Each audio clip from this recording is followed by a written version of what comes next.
Hello, everybody, and welcome to another episode or session of, excuse me, Bigfoot Tales. And I'm your host, D.L.Soucy, more popularly known as D.L.Soucy, um, writer and photographer from the Mid Coast, Maine area. And this is part of a folklore project that I'm doing, dealing with my search for this elusive, hairy beast of the woods. A couple of interesting things I want to bring up here. One of them is the fact that when we look for Bigfoot, we're looking for all too often, a creature that up until very recent times didn't actually exist. Bigfoot only existed since the 1950s. Before that, he was known as Sasquatch. Many people called them mountain apes or man apes. And there's an interesting that I find that up until I think it was Fred Beck's adventure, he had his attack, alleged attack. We'll get into that in a different story. Of the apes that attacked him and his fellow miners inside their cabin one night. Made life miserable hell for them until they were able to escape the following day. But I think it was at about that time that people started calling them apes. Prior to that time, these creatures of the woods were only known as wild men. The Indians of older civilizations and the tribes of the time actually considered them equal to them, different perhaps, but they considered them to be human beings just as they were. And in fact, if you read back through some of the older Indian legends, for instance, the Cherokee legends, they actually traded and conversed with these hairy giants that moved south ahead of them as the Cherokee Nation spread from north to south. But so we have a problem here where we're looking for Bigfoot. And you're not going to find him in older stories, so people have a hard time establishing the permanence of this creature, making him what we call today an urban folklore, something that's fake, something that doesn't exist. I disagree with that in part because my findings, the stories that I'm digging up in years past, tend to support the fact that this, what we now call an urban legend, has been around for hundreds and hundreds of years. But, well, speculation aside, let's get into today's story. For those of you that aren't familiar with Maine, Maine has a deep lumbering history going back to the 1600s. And when you get into the Northwoods, that's all there is lumber. Lumber. That's all you're going to hear about because that's all there is. There isn't any mills to speak of up there. You won't find any history of threshing mills or woolen mills or carding mills or anything. The only mills you're going to find are lumber mills.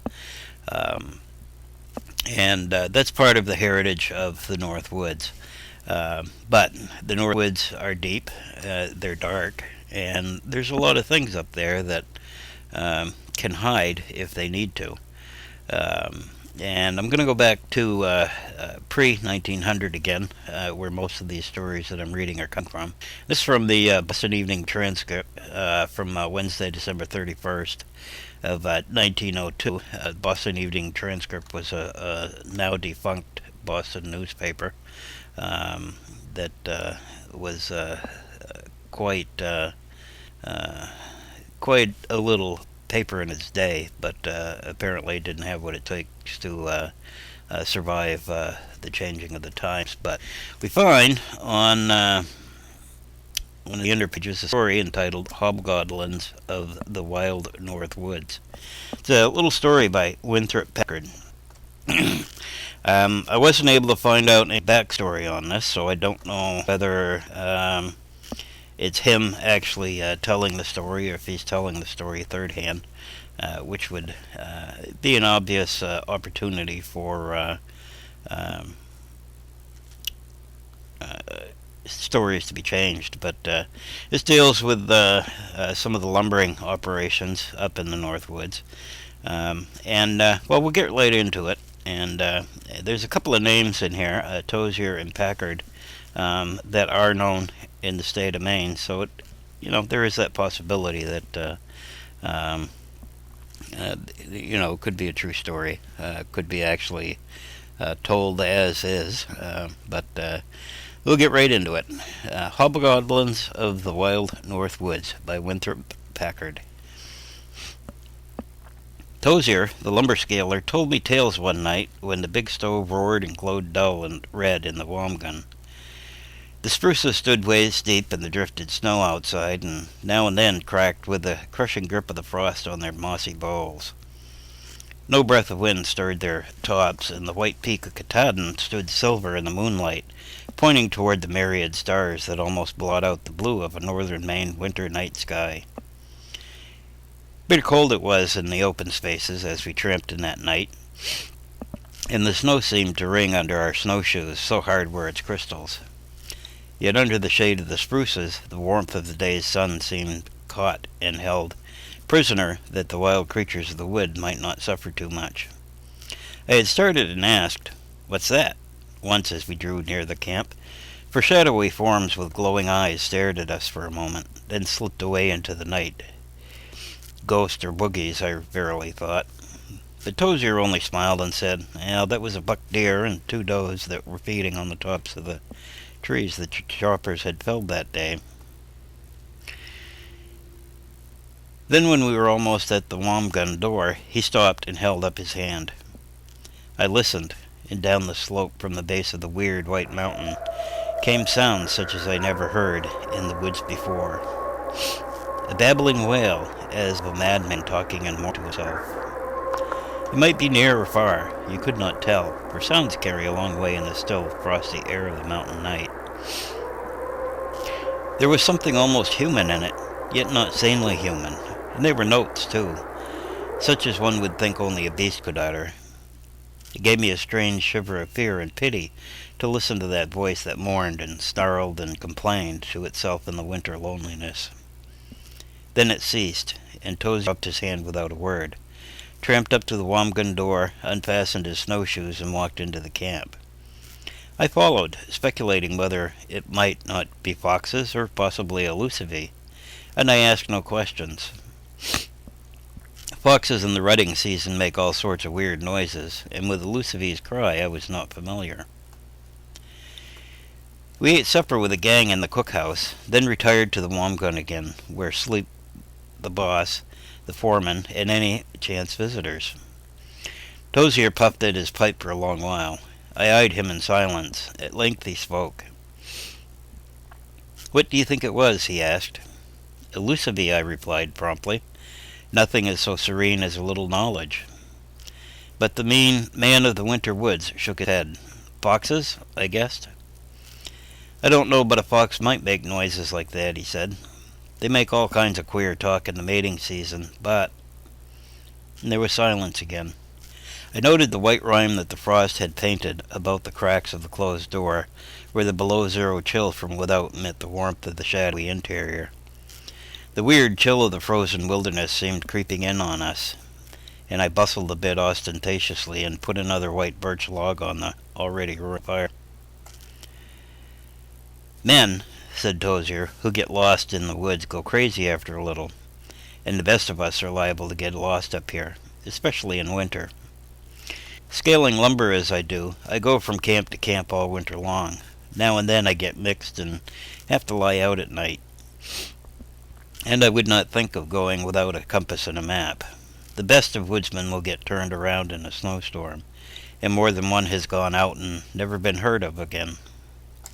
They lose their bearings, then their wits, then they die of exposure, unless—" He listened again intently, but there was no sound from the mountain.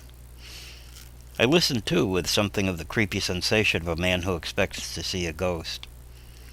I had heard vague hints of this wild man of the Katahdin, a giant in strength, who howled like a wolf and lived as did the beasts of the forest. But I had hitherto thought little of it. The lumbermen had their superstitions, no doubt, but they had been reticent about this one. My companion had seemed a hard-headed man of business, a man of figures and roots, and the lumber rule, and much knowledge of townships and landowners. It would not be like him to repeat or believe boogie stories. It was old Bill Henderson, he said, a man who had lived all his life in the woods, lumberman, trapper, timber looker, guide, familiar with the mountains as any man could be. He started out one winter day to go 18 miles across to another camp.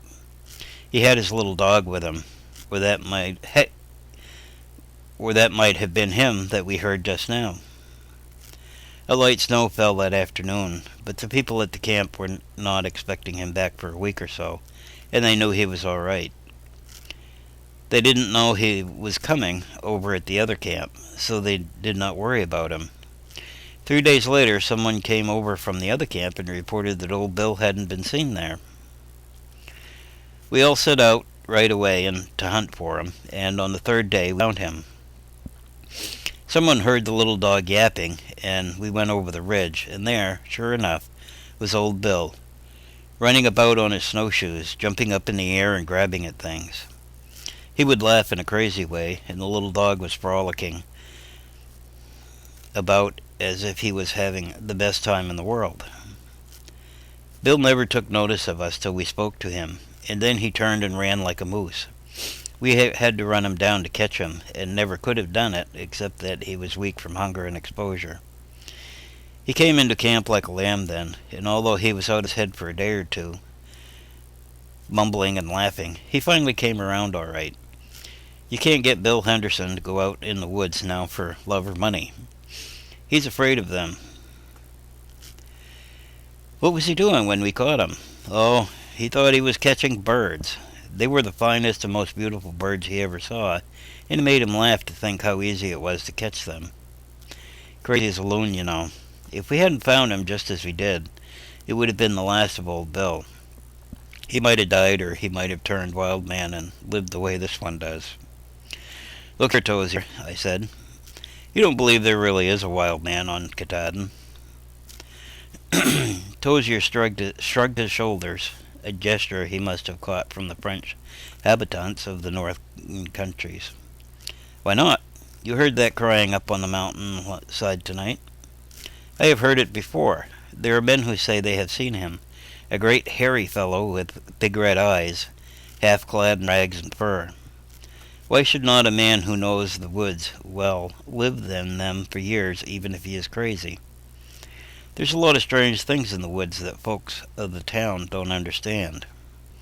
Now, I don't believe in spooks and hobgoblins when I'm away from their probable location, down in the electric-lighted city, for instance. But there is much in the deep woods that is a cure for skepticism. Up there the forest feeds fancy, and the voices of the unseen speak to the dullest in the wilderness of the night.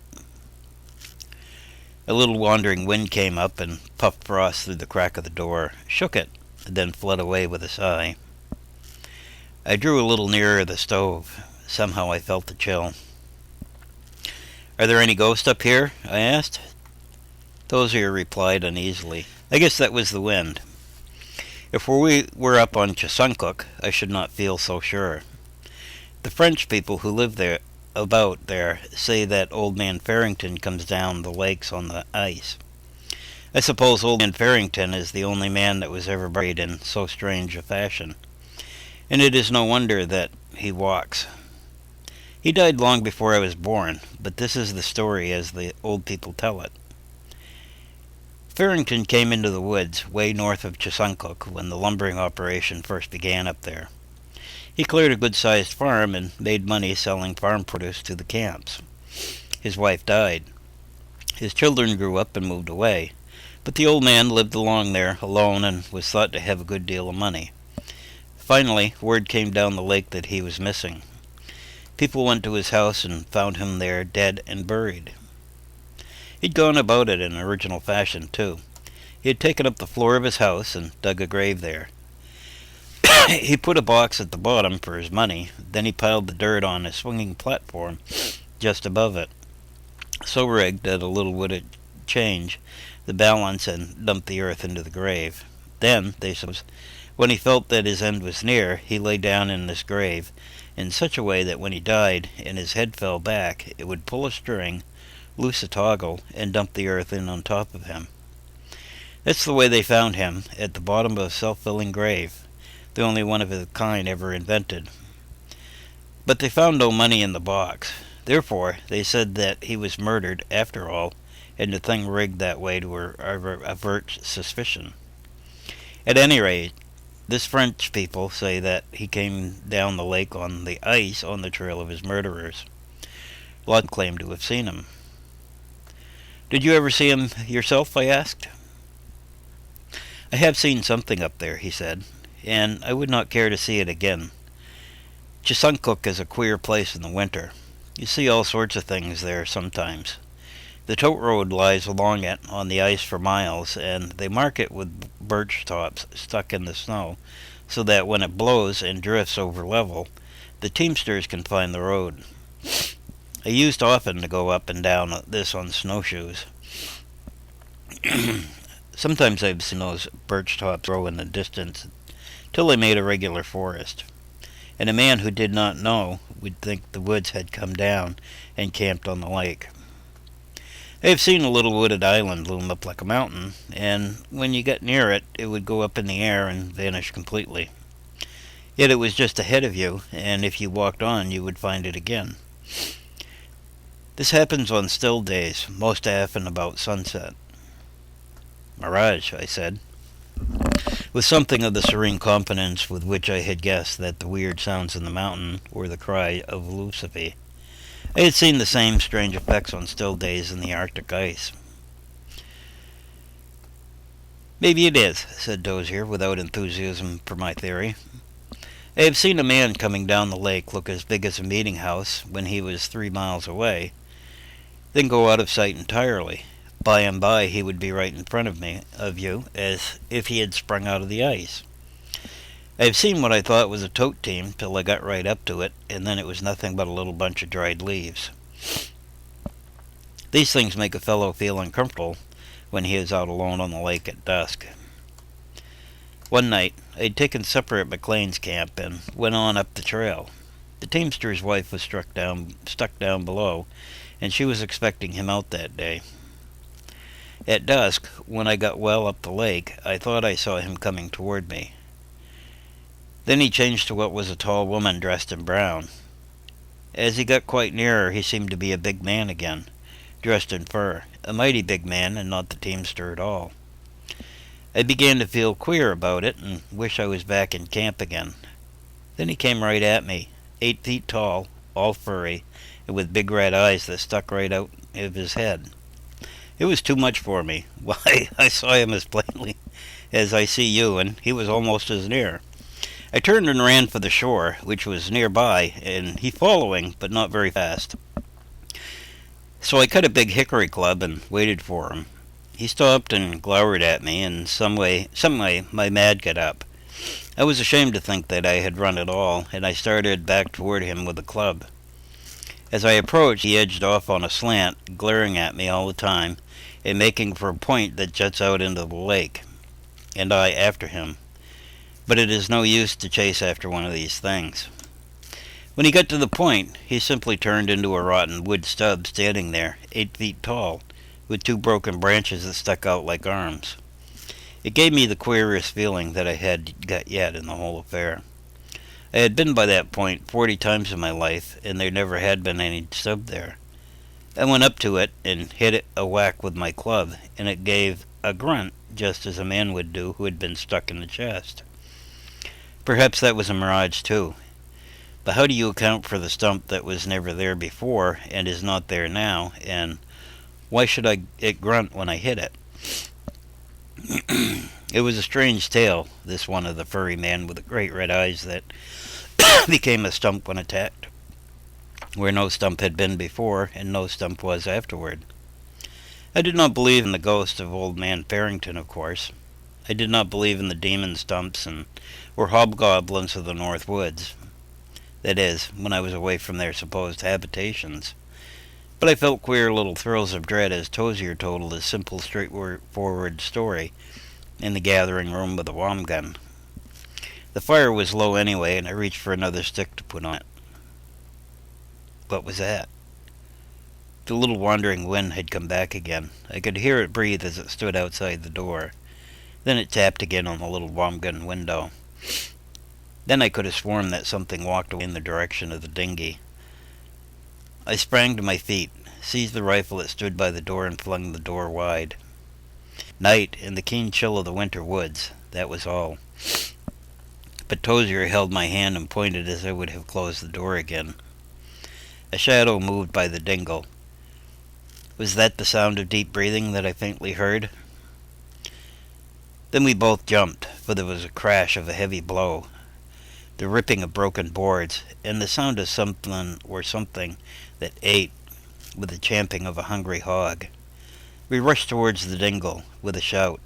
A great furry creature stood just in the doorway, erect, eating something which it held in both paws, or both hands.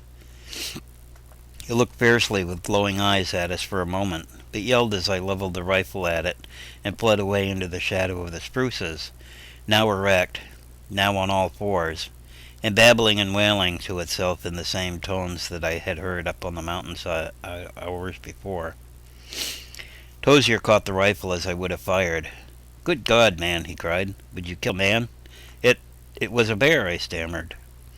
In answer, Tozier pointed silently to the tracks in the snow, visible in the dim light of the lantern which the cook, soonest roused of the crew, had brought. They were the tracks of a great hairy feet, with stubby nails, or claws. A bear would make tracks something like that. So might a wild man. But I can't make a lumberman believe that a bear would come out in severe winter weather. I never heard of one myself. The creature, whatever it was, had broke open a barrel of pork, ripped the staves asunder with the great giant steak strength, and was feasting on the content I arrived. As I have said, I do not believe in ghosts and hobgoblins, at least not in town and in the daylight.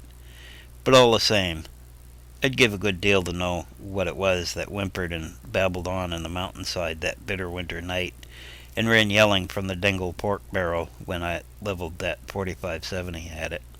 And hope you enjoyed the story, and please come back for more on Bigfoot Tales, where I will share with you as many of these stories as I can, as well as some of my research trips and findings. Again, one of the things that I want to emphasize here is that if you're really looking for historical moments when this creature, which may be a Bigfoot, maybe not, might be just a tail, exists, you have to look beyond what a lot of people are telling you about Bigfoot today, and look back to the way things were seen, 150 years ago or more.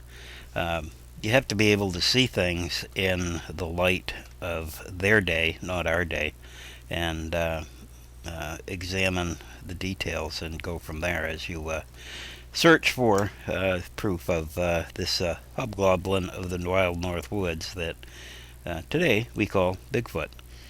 And again, that's the story. Hope you enjoyed it, and hope you don't forget to comment, rate, and subscribe here, and come back for more Bigfoot Tales on YouTube.